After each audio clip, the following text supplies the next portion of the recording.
My name is Jerm. This is Jerm Warfare, the battle of ideas. Guys, as I just told you a moment ago, I have to record from this coffee shop again because for the third time, my fiber cable has been dug up out of the ground by builders. So I When apologize. is your internet company going to complain about this?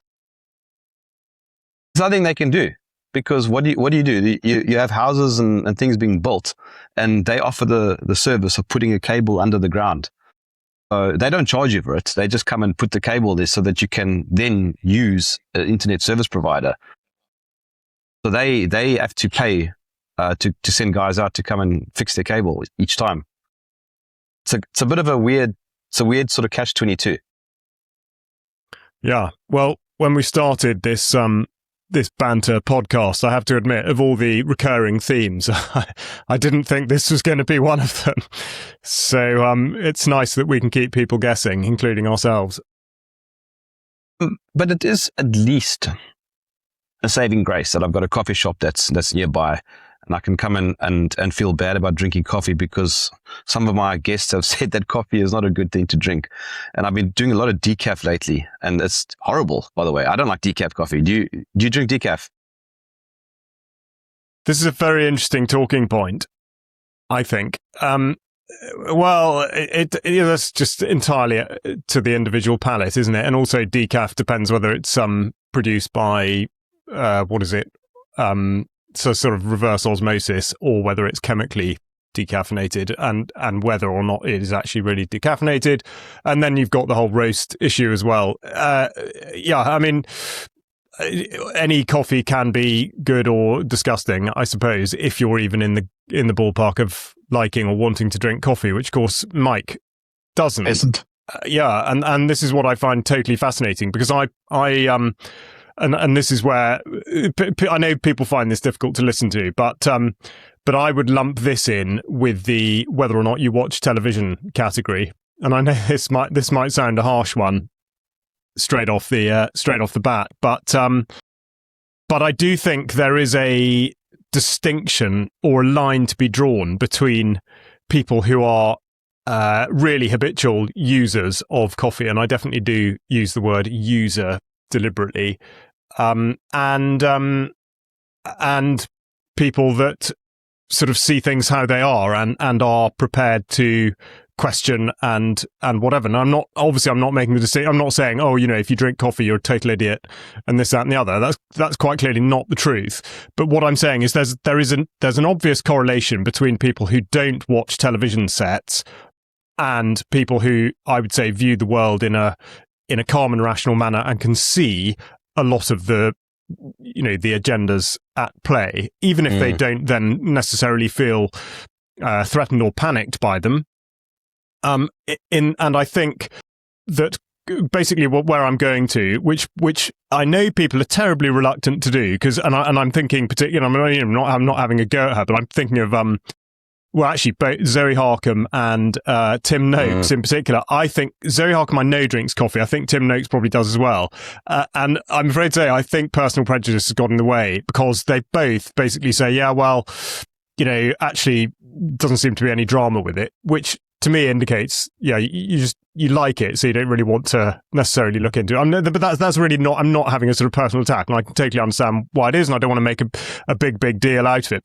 But the absolute truth of it is that you create a dependency, and yes. And I think that's the significant thing. And if anyone's sitting there saying, "Oh, no, that's not true. I'm not dependent upon it." Okay, fine. Well, in which case, go for a fortnight without touching not just coffee, but don't touch anything. Don't touch tea. Don't touch decaf. Anything. So, because the danger, I say, is convincing yourself that you've sort of, you've been able to overcome something by simply replacing. And this is what Jason Christoff is very strong on. If you're going to stop drinking coffee... You watched his film, didn't you? Yeah, which is great. Yeah, it's really good. But, he said this many times, and I think makes a very good point. You can convince yourself of anything if you take one thing out, but actually, really, in most cases, you're just putting the other thing back. And I think, from my own experience, I do drink coffee on occasion, but as a general rule, I don't. And I am absolutely very aware of what it does. I mean, again, this is totally individual, but of what it does to me. And I just find it fascinating. Sorry to take it back to Mike. I find it totally fascinating that Mike has viewed the world as he has. And I know you'll point to loads of other reasons, but that overlaps with having never consumed coffee or tea. I just find that really interesting. Yeah, but I mean, I have my own holicism, if you want to use that word, because if it is a word, because of course sugar was my problem, and but what I've discovered, I absolutely had a dependency on it, which is why I had put on so much weight 10 years ago. What I've discovered since is that it's just like alcohol, it's just like tea and coffee, perhaps it's just like smoking. You decide to stop, and then you fall off the wagon, and you discover exactly what it's, how difficult it is actually and you do recognize the dependency then. And of course, the problem is that a lot of these things are just there all the time. And so it's very, very hard to be disciplined about it, but it's it's something you just got to be. Yeah. And it's phenomenal. The sort of the marketing and the cultural conditioning around this. I've just come in. We're recording this in the morning, and I've just come in off a trading estate, an industrial estate, picking up material, like building materials and stuff. And you could say, on the one hand, you think, oh well, that's just good business sense, or it's so cynical. But there is all of these places now, whereas back in the day, there used to be just ironmongers and timber merchants and plumbing houses, whatever. But now, as part of the build, they all have a sort of coffee and donut place, and it's what people do. I've just watched it this morning. These guys turn up in their vans, ready for a day's work, and they load up with materials that they're going to go and use in their particular trade, and then they all pile into the coffee and donut shop. It's completely fascinating. Yes, but the donut there would be the problem. If you, I drink. Okay, look, I'm not going to get into the dependency thing that I agree with. but if you drink coffee, hold on. If you drink coffee that doesn't have sugar in it, at least you're not going to get fat. Okay, yeah. Well, I mean, maybe. But Charles, hold on. You are correct. I mean, there is a dependency thing, and Jason is, I think, spot on. I mean, the psychological machinery around pushing Starbucks, etc., is obviously there, and you get into the habit. I guess I don't smoke, but I suppose it's like those people who wake up in the morning and need to go for their first smoke outside or something. There's some weird kind of attachment that you have to that behavior, and I think coffee is the same. But at least it doesn't have the fattening effects, I think, as eating that donut. Yeah, no, I'm certainly not trying to make it out to be a completely setting the bar quite low, yeah. yeah, but no, I mean, let's face it. On the upside, I don't know enough about the processing. The only time I've really ever seen it go from sort of bean to cup is in Ethiopia, which is where they do the what's called the ceremony of the coffee. Obviously, it's become highly sort of touristy, I suppose now, but it is where they do kind of roast the beans in front of you and make it right there. But I don't know enough about coffee processing, but on the upside, coffee and tea, of course, they are just plants. I mean, they are natural plants. It's just that the effect they deliver, and this is why I go back to the 2-week thing. If you think that you're not dependent upon coffee, then I would really encourage you try, say, a fortnight trial where you just monitor your sleep, in particular, your sleep, hunger, energy, and sort of mental acuity patterns. Because that's where I think people deceive themselves. And I think if you're off all that stuff, and I would chuck sugar and all the rest of it in there, then you do just feel so much different. And this is Jason Crystal's point, is that in feeling different / much better, you are so much more able to resist mentally and practically whatever it is that's not right out there. And that is why I think, sorry, going back to the beginning of the conversation, I don't think it was quite clear enough. That's why I make the link between, say, coffee and television. Because I think it just introduces an element of susceptibility. And yes, okay, everyone's going to have a slightly different reaction to it. But whatever it is you're dependent upon, this coffee just is the one that you brought up, that's a vulnerability for you. That's the thing. That's the point. I'm struggling to find a segue. I can't. So I'm going to just ask you straight off the bat. Please, can you explain this Online Safety Act that's going on? Because I know the UK column has changed some things, and I also would like to have a better understanding of what the actual policy is. Not UK column so much, but what's going on in the UK. Where do we start with that? I mean, that's such a huge question. Well, look, the Online Safety Act is a censorship regime. That's in a nutshell what it is. Now, it's concealed under various justifications. Let's put it that way. And the justifications began with in about 2017 or so with the need to deal with extremist content online.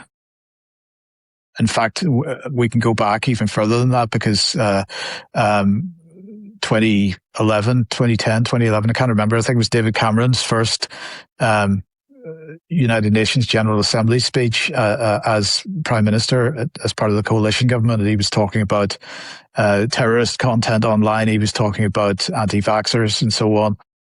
And the need to regulate the internet. So this has been something that's been a long time coming. Now, what we've seen is extremism content was kind of dropped as being the main mantra for these people, and it was replaced with protecting children. We got to protect the children from various kinds of content, like suicide content, like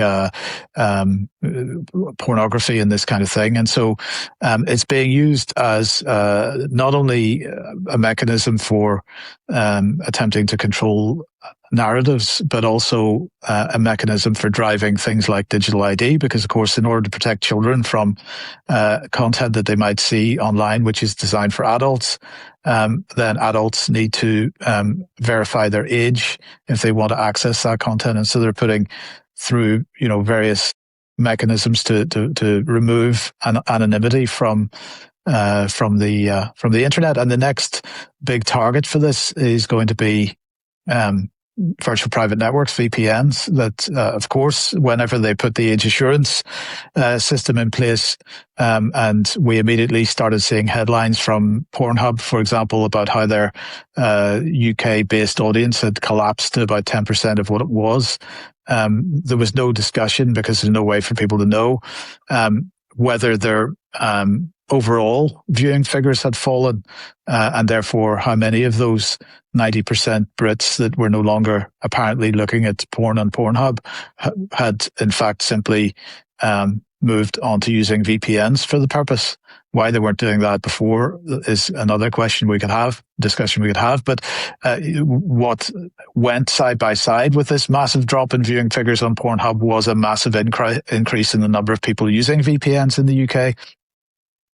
And so, correlation is not necessarily causation, of course, but I think there's a pretty strong case to be made there that nobody changed their viewing habits at all. They simply moved to using a VPN and therefore avoided the entire age assurance regime. But nonetheless, that is the direction of travel, is to remove anonymity from people's internet use.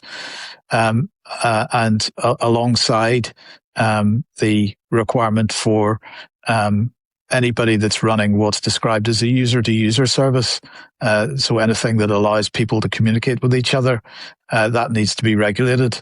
And the various like risk assessments, like a forum, or anything that provides a private messaging system, any kind of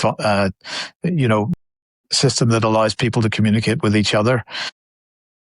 The issue was, and where the sort of get out clause is to a certain extent, the issue was, as they were developing this legislation, that the mainstream media, the Daily Mail and the Mirror and the Express and all the mainstream media that were running comments sections on their system said, no, we can't be doing this. This is going to have a chilling effect. This is what drives our revenue.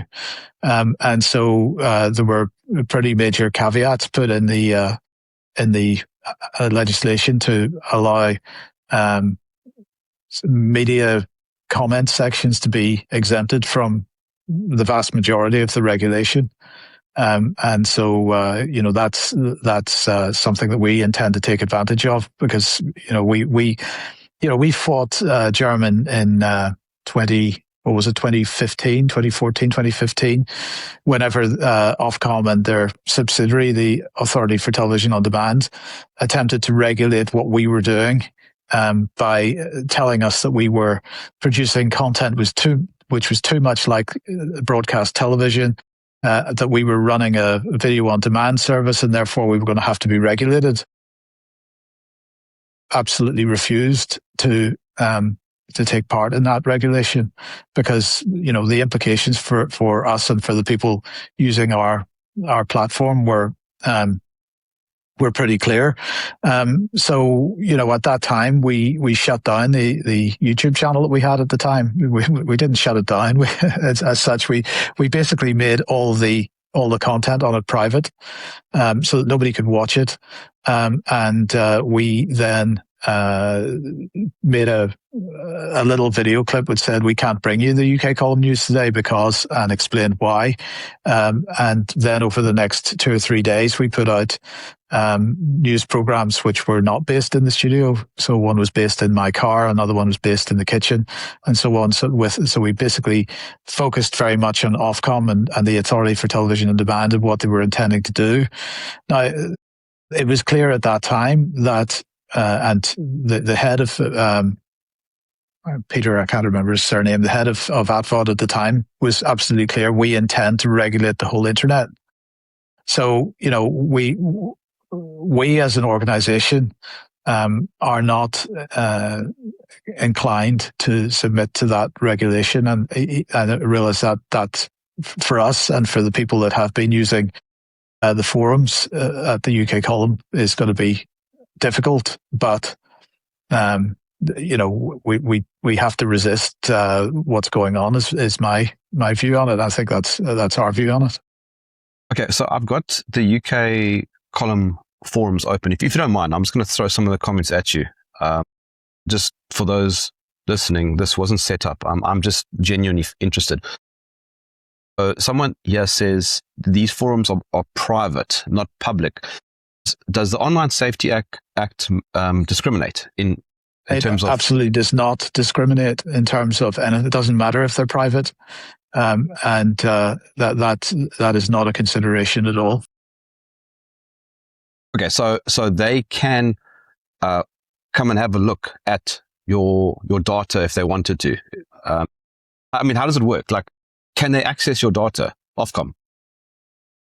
Well, look, Jerm, at the end of the day, the barrier to entry is not very high. It's a fiver. It's not a, yes. This is not something this is not a private forum. This is something that anybody can join freely. It is not a private forum. So it's okay. Somebody can't come and simply go and browse the content there. They've got to join as a member, but that's not an issue for anybody. But I think, and I suspect we have seen one or two people in there that perhaps have done that are not necessarily aligned with what we're doing. I think this is a good question, because what it does bring out is the way in which the government, the regulatory authorities, and basically the sort of establishment narrative actually views people. And I know this is in a way an obvious point to make, and most obviously borne out by being told to stay at home in 2020 and everything that has happened thereafter. Of course, considerable amount of things that happened before.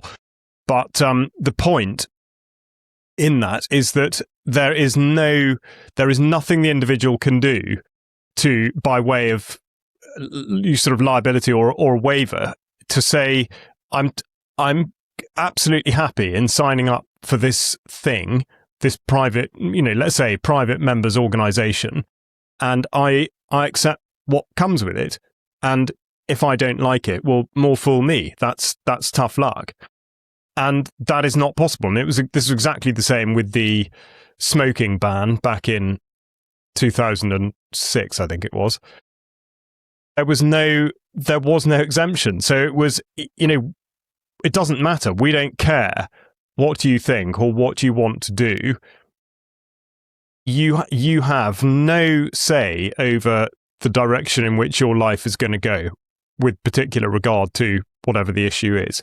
And I think that's just to interject on a broader point, I do think that is perhaps not, well, I'm sure it's not talked about enough, certainly not by people who are championing it, thinking that it is a good piece of legislation that will protect people. The fact that you are just sweeping away the liberty of anybody that wants to take a grown-up view of their own life that is staggering. So yes, an interesting comment.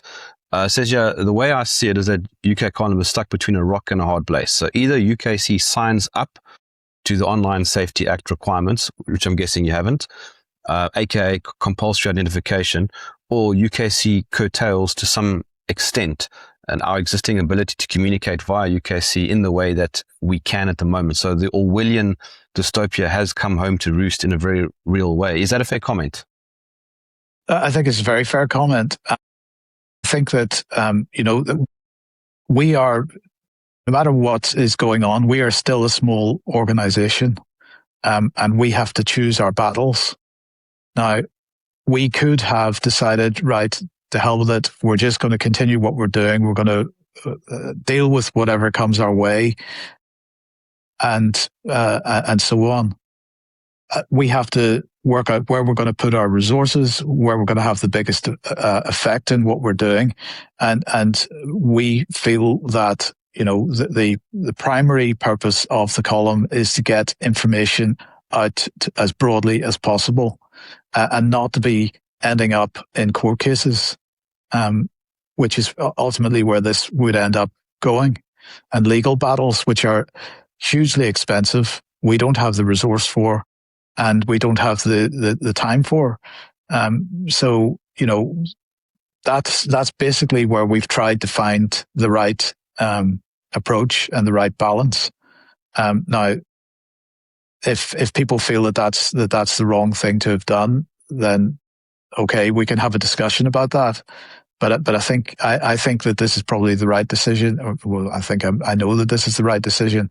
We've got to leave ourselves as free as we possibly can to continue doing the work that we're doing, without burdening ourselves with a load of bureaucracy that just distracts from what our primary task is, which is the information. Well, no conversation like this, Mike, is complete without the gratuitous UK column have already complied with compulsory identification by verifying who they are to Companies House. Not only that, but those who travel to China have also willingly given their biometrics in the form of fingerprints and facial recognition holiday snaps. That's just such a ridiculous comment. First of all, what we have done, in order to make sure that every one of our members didn't have to validate who they are, we have fallen on our swords and done that on your behalf. You should be grateful for that. The second thing is, I went to China in April 2025, and I gave my fingerprints and had my face recognition taken and so on. I went to the United States in May 2025 and not only had exactly the same experience, but the US immigration pulled me out of the queue and took me into their back room for extra questioning. So just tell me, what kind of world are we living in? This is not something which is restricted to China. This is something which is happening in the United States. It's now happening in the UK because everybody requires electronic travel authorizations to get into the UK. And it's now happening in the EU as well. This is something which is global. And so the notion of pulling out China to throw China in my face is ridiculous. It's also been around for absolutely ages. I mean, I think I'm fairly sure. I mean, you do it going into South Africa, don't you? or at least as a foreigner. Yeah, I mean, I certainly remember doing it going into Johannesburg in 2010 or 11, and I have a feeling I did the same going into Tanzania. Is the place that I think in I don't know, probably even 5 years before that. I mean, this is this is not new, and indeed. No. So anyway, there we go. But I want to just quickly add something Carl and I spoke about when we were in China last year, is that Carl made the point that it doesn't bother him because he's not a Chinese citizen. So what happens there is just for that time period. But when he goes back home, it doesn't matter. And it's the same for me. I didn't mind giving my biometrics to enter the country. I didn't need to do that coming back home because there's no surveillance state from there on me here, if that makes sense. And if there is a surveillance state happening, it's not coming from China. It's coming from the US, definitely. That's just a sideline though. Yeah, and the other thing to say, by the way, on this is that anybody that was in London on Saturday at either one of the two demonstrations was absolutely submitting to live facial recognition there. So, yes.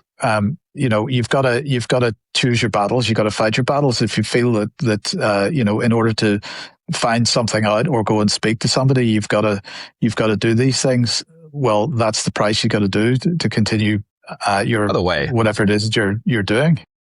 Yes. By the way, I was reading a data point because obviously I don't like the fact that Shanghai has 15 million cameras just on the surveillance thing, but I believe London has something like 4 million cameras.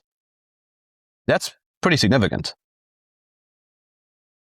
This country is the most surveilled country in the Western world. So at least that's the mantra that's for the trope that's been rolled out for the last couple of decades. It is, we are heavily surveilled in this country. It is a normal part of life. And we're not in a position to cast aspersions at any other country on this planet, as far as I can see. Yeah. I think splitting hairs over the exact statistics is a bit of a waste of time. The point is they're all at it, and let's for those who are based in the United Kingdom. I mean, just look at what's happening with live facial recognition. The principles of policing, of identifying people, has been utterly turned on its head, which is exactly what Big Brother Watch said, which I reported on the news some time ago, and yet look what they're heralding. Oh, the X number of arrests made, crime fallen here, and blah blah. I mean, it's going crazy here. The only thing I would say that is I'm not going to say that this should create optimism, but I think it's just a point that might be worth thinking about, is that the more these systems try to take on, I think that the more unwieldy they'll become.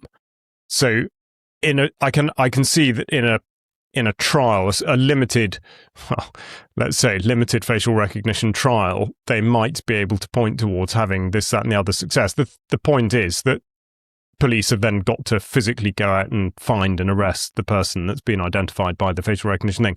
That there might be a point, there probably is a point, beyond which the enforcement agents, whether they be police or whoever, can't actually cope with the amount of information that's coming in. And I don't think that's really considered very much. And that would apply to all of this stuff. Whatever data it is that you have on people, there's only so much that the machines can actually do. So they will keep flagging and keep doing this, but that can't be actioned. That is the way I would put it. I'm not saying, it's great. There's all this facial recognition stuff is really good because, it's just going to collapse in on itself. I mean, that would be a good outcome if that is what happened. But I do think that we have to be realistic about all of this and not to forget that for the state or whoever it is to respond, that requires people. By the way, not suggesting anything, but here in South Africa, there's a trend to shoot cameras that you see. Okay, so we have a lot of speed cameras on the highways, but if you stop and get out and look at them, a lot of them have got bullet holes in them, so they don't work. and if more people are doing that than what the cops and the authorities can fix, they just leave them. So a lot of our surveillance just simply doesn't work. I think that has been on the wane. I think that was quite a popular pastime in more remote parts of this country as well for a while. And then, I don't know, people got distracted by other things. Yeah, well, and road signs and so on. I suppose it depends where in the country you live, but definitely in rural areas, there are a lot of things with bullet holes in them. They've clearly just been used as target practice, and speed cameras used to have a lot more damage done to them. I think people realise there's probably a diminishing return, because in actual fact the old-fashioned speed camera with the lines on the road and whatnot, they're expensive to run and they're fiddly and they require sort of constant maintenance and whatnot, so that actually very few of them even work. But there we go. It's more, I think, now more the mobile stuff, which is difficult. I mean, I think shooting that you'd probably that might be tricky. Yeah. Yeah. Especially if there's a cop sitting next to it. Yes, exactly. That's not to be recommended. Not that I'm recommending shooting one of the other ones either, of course. Here's another comment from the forum. Why not separate the forum from UK Column? A member-run discussion community as a non-profit organization, but not charity, can donate to the news platform. This gets very complicated very quickly. But look, now I've been a little bit disparaging of Ofcom and so on with the fines that they've put out so far. Now they've been fining so far their main effort has been on the bigger platforms, the porn platforms and whatnot, because they're trying to get headlines and get and justify what it is they're doing. Now they have set up a team for dealing with smaller forums, but that has not as yet been given sort of priority. That's something that's coming later in the year. But what they have done so far is that they have applied fines to organizations even in other countries. And I've sort of been taking the mickey a little bit, because of course I asked them, well, how are you going to take cases in other countries? Are you going to actually do that? And at this point, they can't, because at this point, they're still basically unfunded. But beginning in September, they start to get funding from the big platforms. And now some of them, like Facebook, have taken that to judicial review, because they feel that the fees that they're being asked for and the fines that are possible are too big, and that there needs to be some kind of restriction on that. But nonetheless, the point is they are issuing fines to organizations that have no presence in the United Kingdom whatsoever. And so, it actually makes no difference whether you are based somewhere else, or whether you're a non-profit, or whether you're a completely voluntary run thing.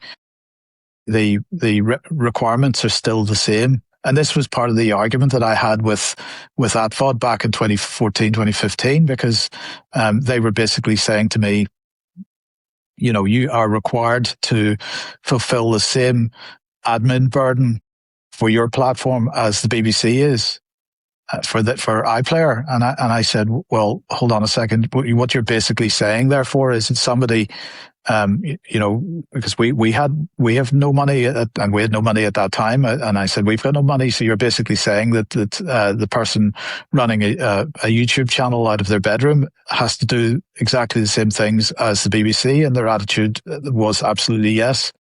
That was where they were going, and that's where they're basically getting to now.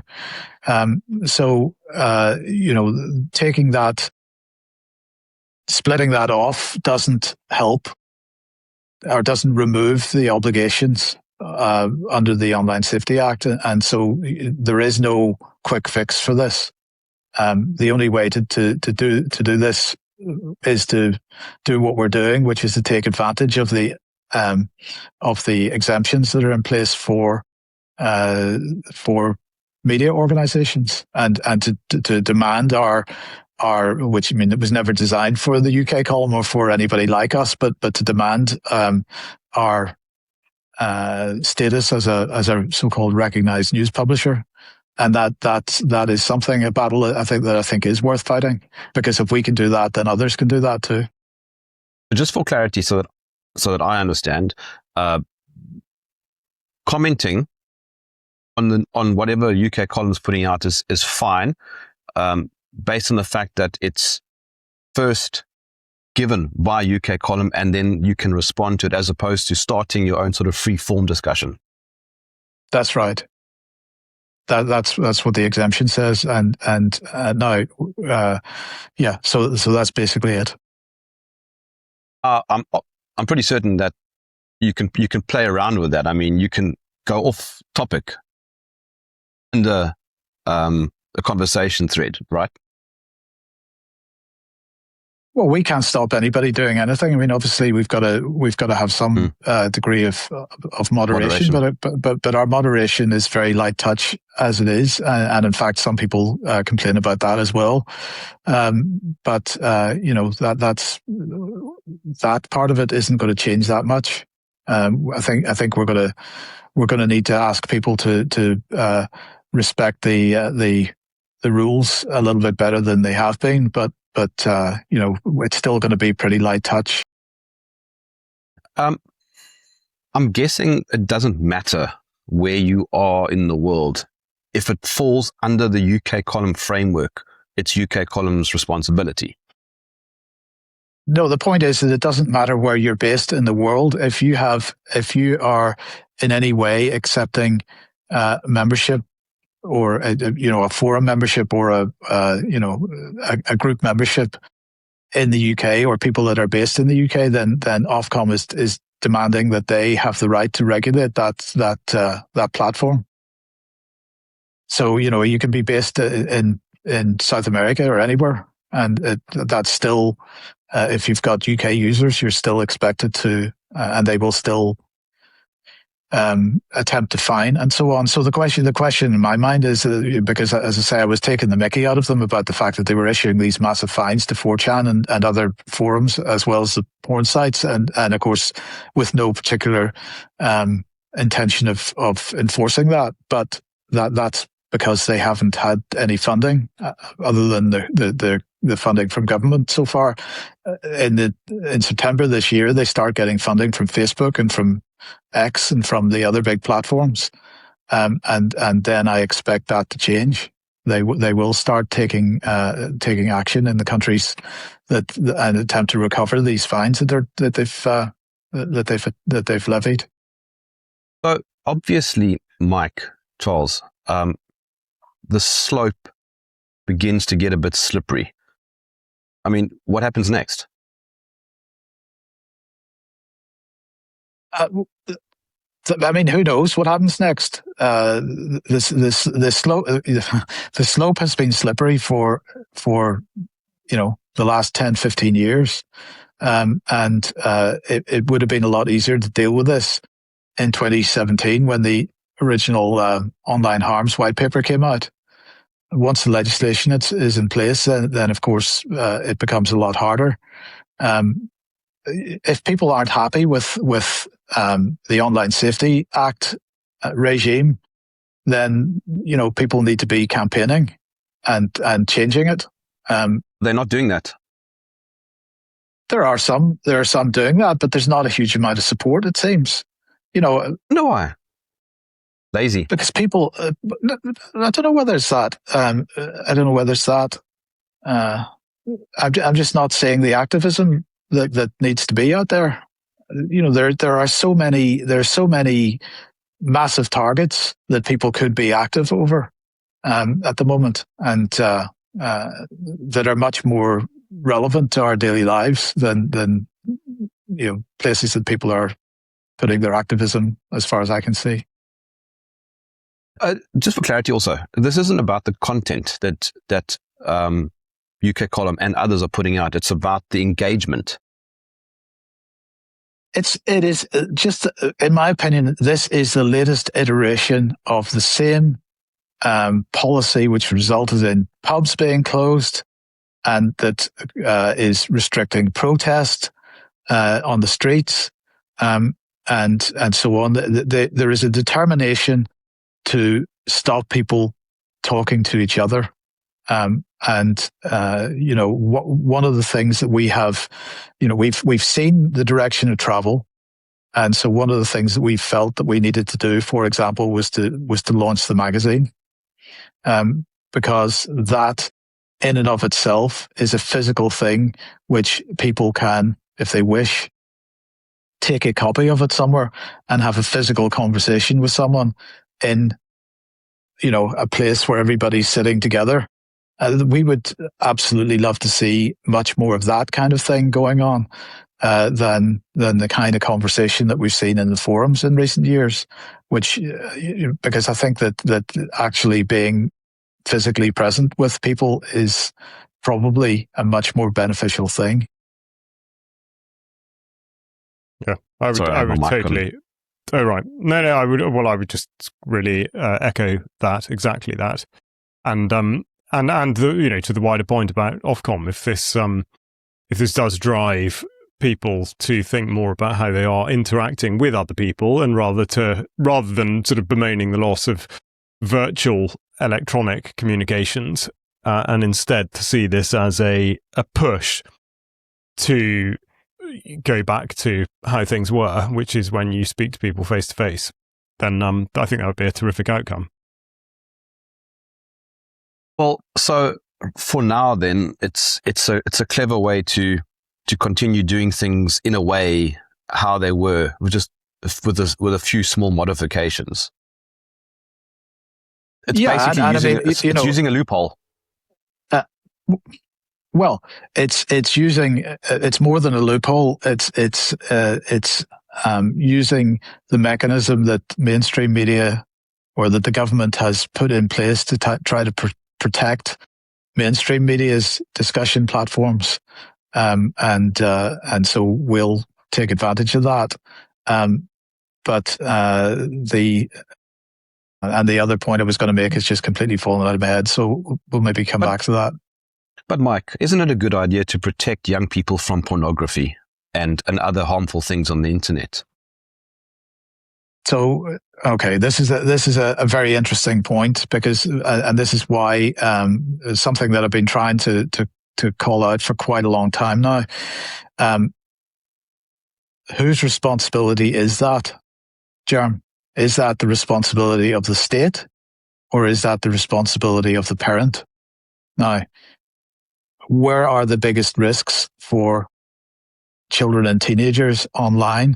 Is it from them accessing pornography online, or is it from actual grooming that is happening online? And if it is the latter of those two, which I believe it is, then the question is, where is that happening? And the grooming of children is not happening on Pornhub or on Hamster or whoever else is producing that kind of content. The grooming of children is happening on Roblox and other platforms which are designed for children, where there is no age assurance requirement for adults to demonstrate that they're children. So children aren't required to prove their age. Adults are posing as children on those platforms and are grooming children that way. Now, there's some noise from some of these platforms that they're trying to do something about it, but it's not actually happening. But the point is that the regime itself is designed not to do anything about that. So there's nothing in the regime that under the Online Safety Act that is putting anything in place to protect children from that kind of activity. And that kind of activity is off the charts at the moment. So, it's absolutely clear to me that this is not about protecting children from adult content. This is about forcing adults to justify their use of those platforms by demonstrating who they are and what age they are. That grooming that you're talking about, by the way, doesn't happen only on porn sites. It's, mainstream No, it Hollywood. doesn't happen on. The grooming of children doesn't happen on porn sites at all, because it's happening on the sites that are designed for children, because that's where the children are. So the people that are interested in grooming children pose as children on the sites where children are. But your original question was, should we not be protecting children from adult content? And of course we should. The people responsible for doing that are parents. You know, if you stick a device in a child's hand and say, have at it, that in and of itself, in my opinion, is a form of child abuse. And the point that I was making is that it's not just grooming; it's also the psychological warfare that occurs through Cartoon Network and otherwise safe children's spaces, Like schools. Yes. Yes. And even private. Schools, I think schools is a very good point. I'm certainly not best qualified to say this, but well, first of all, I think it is absolutely fair to say that by and large parents are sloping shoulders on this particular issue. But those that have children in mainstream education, I do understand that there is a great difficulty, because I think I'm correct in saying that a lot of, if not perhaps the majority of schools, certainly at secondary level, the way they organise the curriculum and the sort of workflows for children involves using something that should be within the school, but basically messaging platforms and this sort of thing. That's how work is submitted. That's this, that, and the other.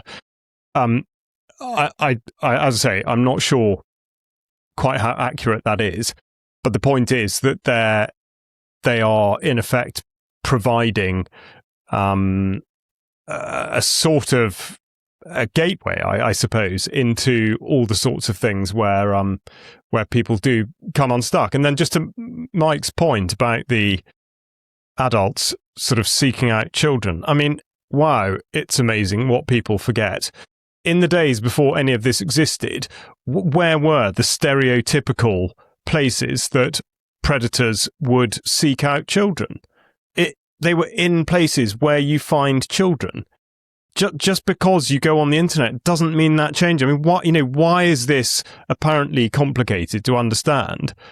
Or at least, why is a blind eye being turned to it by the vast majority of apparently sane, rational people in the country are going, oh yeah, the online safety act, it's really protecting children. Well, no, it's not. And just think about, logically, just think about why it isn't, or think about where people who are pursuing children would actually go to look for children. It's no different from when the internet didn't exist. Ultimately it comes down to what you were saying, Mike. It's who is responsible. And it always comes back to the same thing. You are responsible for your family. You need to take responsibility for you and your family. And the state should have no business interfering in the way you bring up your kids. Now, I'm not saying you should allow them to access the internet, but if you do, that's your business. It's not the state's business. They have no moral authority, or they should have no moral authority over that. I mean, that's absolutely right. But unfortunately, we have been, for the last 30, 40 years, whatever, we have been increasingly bombarded with the notion that, pay your tax, rely on the state will provide the service, and so that you don't have to, and then you've got all this free time to sit and watch television or whatever it is that interests people. So, looking after children is something that the state absolutely has encouraged people to hand that over to them. Because, of course, if people do hand that over to them, and they hand over responsibility for giving moral guidance to the state, then the state is effectively in control of what people think. Well, if we feel that that's a good idea, then really we've lost already. But but we need to. Sorry, go ahead. That feeds. No, I was going to say that feeds into what Yuval Harari was talking about. When you have the state that with so much power over kids, they can become hackable. That's what he was ultimately suggesting. Once you have useless eaters, they're just sitting watching TV with all the propaganda coming in, and the parents are no longer looking after them, and the state is now doing the work of the parents. You have hackable humans. And that's increasingly where we're going. I look at the statistics are already pretty stark about the number of young people that are so-called economically inactive. They're not in education. They're in university education. That they don't have jobs. They're complaining that there are no jobs to be had, and of course, with the very rapid rollout of AI across commercial entities, that's becoming a much harder thing. Junior programming jobs are basically gone, but this is not just something which is restricted to the tech world. It's happening across the board. So there's already an increasing demand of reliance on the state, and on top of that, we have other state-driven agendas because the British government has just issued a requirement for the government departments to start spending more of their money with small and medium-sized businesses. So what they're attempting to do here is to create a situation where small businesses are reliant on the state for their income, and of course, once we get to that situation, it's not just individuals that are increasingly reliant on their income through tax credits or through Social Security or whatnot. It's businesses are reliant on the state for their income as well. This is not a direction we should be encouraging or be enthusiastic about. This is creating something quite dystopian. It is, and if anyone's not quite sure how to sort of visualize that, then just look at what's happened to farmers, because that is exactly the model. That's how that's happened. And it's not just the kids; it's also everything else that's been given over to the state. We are being encouraged to hand over our agency to basically the state, the government, and the public-private partnerships. Our health, also, we've spoken about this plenty. We must trust them with our health. And ultimately, when you become reliant on everybody else and everything else, you lose the power of individual sovereignty and, of course, family sovereignty. So obvious, though. It's weird. We talk about this often. It's so obvious, Mike. It's nothing a to add there. Absolutely. I mean, I'll just give you an anecdote. We went away off-roading this weekend. Put the baby in the car, took the dog, went 2 hours away. Drove through mud and gravel and stayed in a beautiful little dome kind of tent kind of place. And it was beautiful, and no internet, and walked out in the field, and there was a dam and there was nobody there just about. That right there is what people should be doing more of. It's not expensive. Well, I have to admit, Jerm, this is part of the reason that I'm sort of wishing we could have lockdown back, because it became much more obvious it was much more encouraging the kind of behaviors that we should all be doing, because of course the fact that somebody came along and said you can't go and walk in the countryside meant that lots of people went and walked in the countryside, and when Yes. there's no such pressure on them, people tend to just not do that kind of thing. And so we need a bit more direct, in your face draconianism and encouragement to resist that kind of thing, which benefits us all in the end, maybe. But yes, Desmond, I mean, he spoke about this plenty. When you have free-floating anxiety, which we clearly have now, because there's no single unifying cause for people to latch onto, and Right. that's a major. I mean, COVID was a unifying cause. We have a whole pile of stuff now that is just putting people into all kinds of anxiety states, and so as a result, you end up with what you end up now seeing. Well, you see, I have to say, Jerm, this is where, we all should have been paying a lot closer attention, because, as COVID was starting to draw to a close, the COVID era was starting to draw to a close, we were highlighting the use of the term polycrisis by the World Economic Forum and others.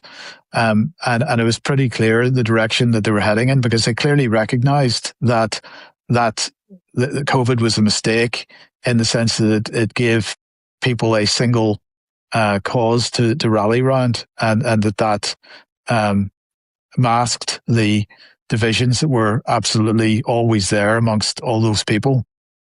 It was interesting because I went to London on Saturday, and I met Heiko Koo, who's running the Palantir campaign at the moment in London, and he asked this question: what happened? Why did he stuck a camera in the face? He asked me, why did people divide after the end of COVID? And the answer is simple: they didn't. They were already divided. It was just that once that single issue went away, those divisions became apparent again.